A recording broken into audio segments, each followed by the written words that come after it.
Hi, my name is Romina Ruelas. I am a graduate student at National University. I am currently working towards earning my school psychology master's degree with the PPS credential. This video is a response to the article Best Practices in Delivering Culturally Responsive Tier Level Supports for Youth with Behavioral Challenges by Pijek and Castejon, 2014. This video will also provide you with 3 recommendations to improve supports to students exhibiting behavioral challenges. According to Pijek and Castejon, it is essential to select appropriate interventions and monitoring outcomes in order to implement the different tiers on students who need behavior supports.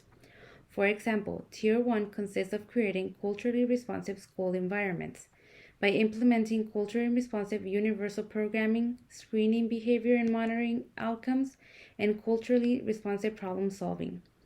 Tier 2 consists of implementing interventions for serious behavioral concerns. And lastly, Tier 3 is more intensive intervention and expanded services. Moreover, previously at my site, my school administrator and the school psychologist will have to deal with the behavior situation within and outside of the classroom.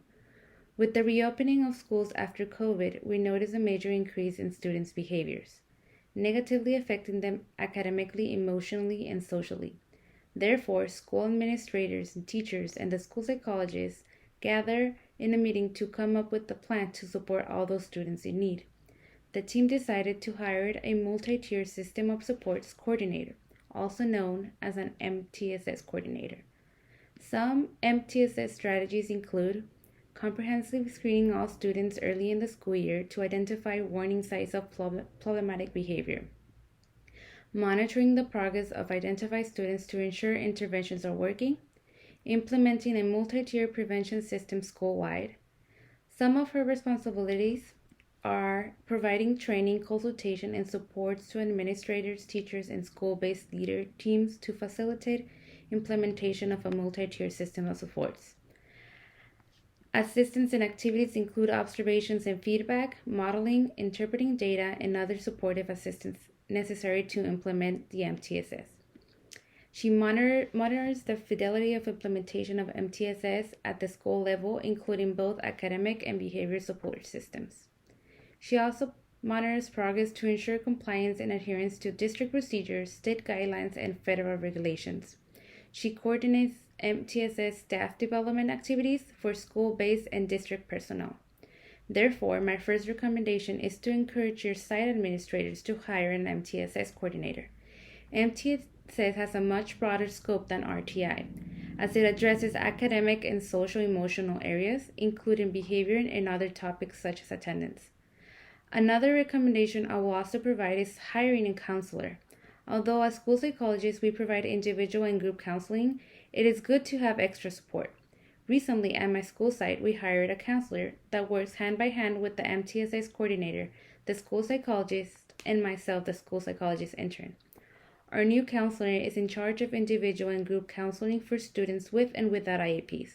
She supports the team in attending to crisis situations and helping students regulate their emotions. She is also part of our Positive Behavioral Interventions and Supports PBIS team, led by our MTSS coordinator. This leads me to my third recommendation, which is to implement a school-wide positive behavior interventions and supports. PBIS is an approach schools use to promote school safety and good behavior. With PBIS, schools teach kids about behavior expectations and strategies.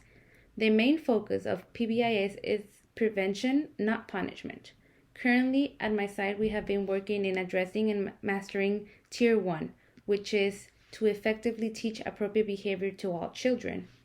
Intervene early before unwanted behaviors escalate. Use research-based, scientifically validated interventions whenever possible.